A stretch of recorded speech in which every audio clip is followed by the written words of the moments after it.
up with my last question, which will be a little bit different, but I'm guessing you're an immigrant. I'm also an immigrant.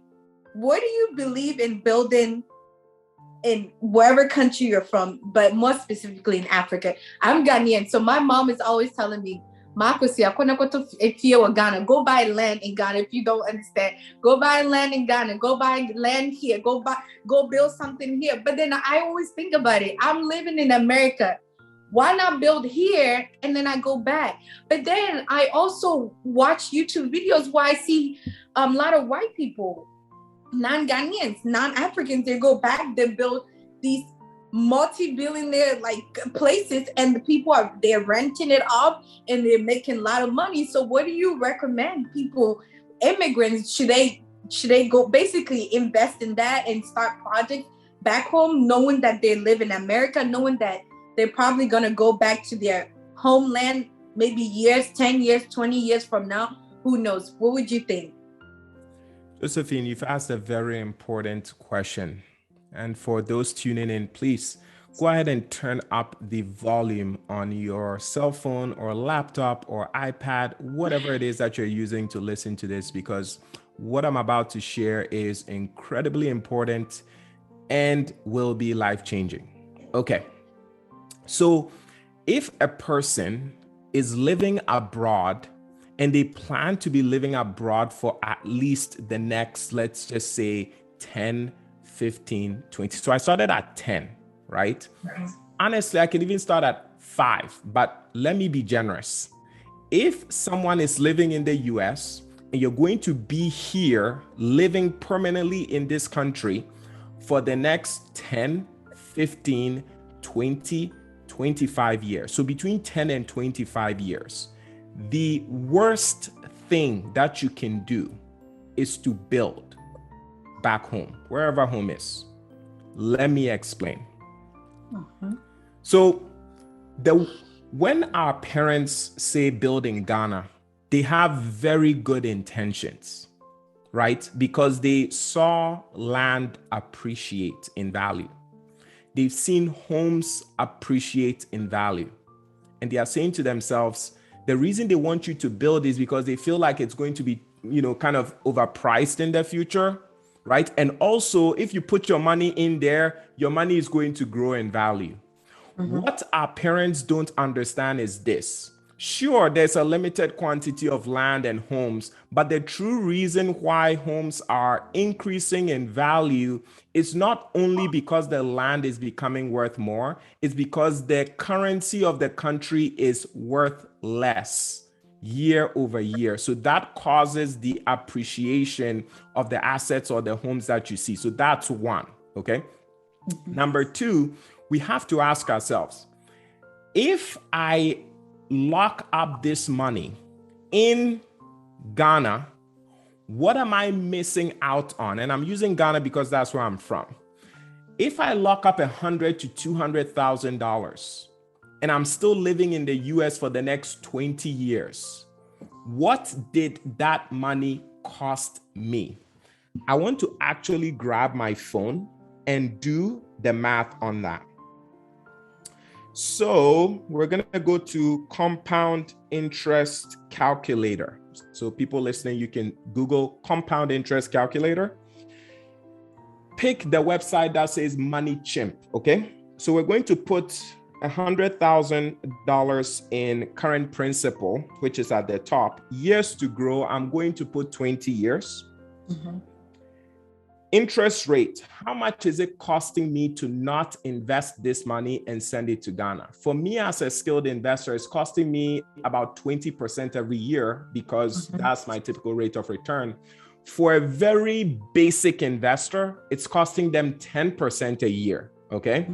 So I'm trying to think, should I use 10% or 20%? Obviously, I'm not going to use 20 because most people are not like me. So let me actually just use 10%, okay?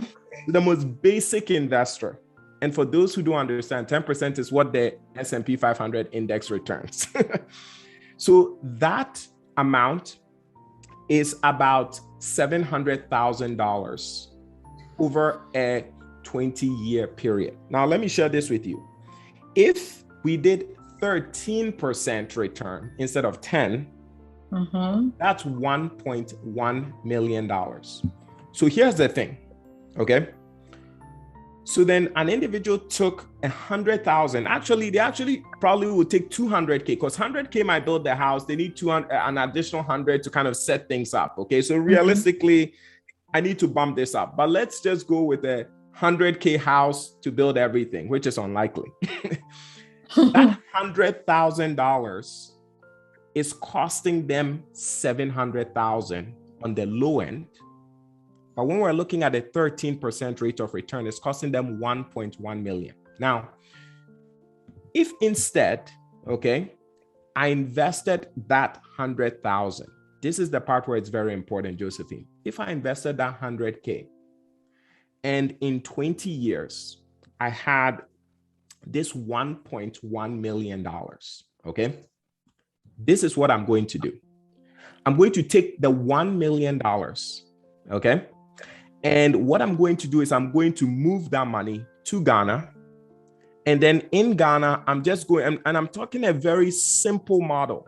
I can do much more complicated things, but I want to go with the simplest thing that anyone would understand. Okay. So I'll take that 1 million and I'll take it to Ghana. And then I'm going to put that $1 million in the treasury bond or treasury bill market in Ghana. And all of a sudden, the 1 million is paying me about a 15% rate of return. So that means that the 1 million is generating me $150,000 cash every single year. With that $150,000 cash guaranteed because it's a treasury bill, I'm going to just go take a mortgage and then live in Trasaco, the most expensive place in Ghana. And I can afford it because my investment is paying for the most expensive place. I don't have to worry about security. I don't have to worry about anything. And I don't even have to worry about where I'm going to get money from in my retirement because the 1 million is going to generate $150,000 guaranteed every single year forever with just the 100K, which, grew to 1 million. So imagine if I was investing more aggressively. Imagine if I had put in 200K, right? Then I'd have 2 million. So it wouldn't be 150K a year. It would be $300,000 a year in Ghana. If I have to take a mortgage on a home in Ghana, I would definitely not even be paying like 50K like a year. It would be much less.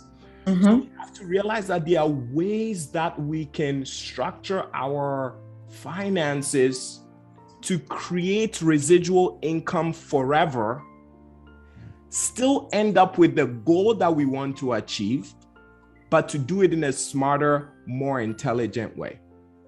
That's all that I'm saying. Most individuals are looking at this from the emotional standpoint. They go build a house right now. And the funny thing is, in 20 years, your house will be old. It's so funny. Like your house will be old and you have to spend money to upgrade it, but you don't have the money to upgrade it because you weren't investing as much.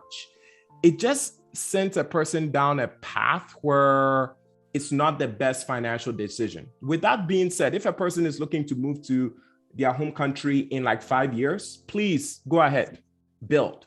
I give you the permission to build because over a 5-year time frame, you're not going to be able to accelerate your wealth at that level to which you should be investing. Just go build if it's like 5 years. But if you're going to be in whatever country you're in for the next 10, 15, 20, 25 years, invest. And when you go to Ghana, get the nicest Airbnb that you can afford. Okay. You still feel like it's your home because it's a home, right? Technology is allowing us to be able to, live the lifestyle that you are trying to live by spending $100,000. You can live that lifestyle and spend $2,000 during Christmas or during summer. You don't need to spend $200,000 to get that experience, right? Because you're only there for a few days or a few weeks or a few months max. And just allocate that money to building wealth, right? But Josephine, one thing that I would add, most people, if they do want to invest, what they do is they, take the money, they haven't educated themselves about investing, because for some reason, Africans don't want to pay to learn anything that is not in school, right? They don't want to pay anything to someone to learn anything. So then they'll take money, go and try this thing to see if it works. And that's not how I think. Most people will go do that and just lose a bunch of money. So if you're really serious about wanting to invest, it's ideal and appropriate to educate yourself before you go down that path. Thank you so much. Y'all heard him, not from my mouth, from him. If he speak cheap, Martin Papa no nye from you, Papa ni neka. So me, I'm going to take this advice. So 20 years from now, when I go back to Ghana, I can live in the nicest area, and I see all my friends that went to go build houses 20 years ago. I'll be looking at them and say, see you. Me, I don't know you, okay? But that makes so much sense. It does. And when they come to visit you, you know, the security guards will be like, excuse me, who are you coming to visit? You see that, like, it's just like, yeah. So please, investors, we're going to be in gated communities. Literally, we are. So invest. But if you're moving to Ghana anytime soon, permanently, like I said, you have the permission to go ahead and build. But please invest. And Josephine, I'll say this, you know, the reason I started my business is I realized that most of us as African immigrants, I'm looking at our relatives, our uncles, our aunts, our parents, right? And they work very hard in this country. And at an old age 65, 70, the ones that are still in America, they cannot stop working, right? Mm-hmm. And the reason they cannot stop working is because they need income. Mm-hmm. So individuals who are building homes, they don't know that they are setting themselves up for the exact same kind of like future that we are seeing our aunts and uncles and relatives live in this country, which is they work, and they don't invest. And as a result, it's like they can never stop working. And we need to do the opposite. We need to understand, how do people build wealth in this country? And we need to follow that formula. We need to follow that path. And the path is invest as early as possible, have some exposure to assets that will grow exponentially. We spoke about those types of assets on this recording. Even before you do both of these, educate yourself, stay consistent.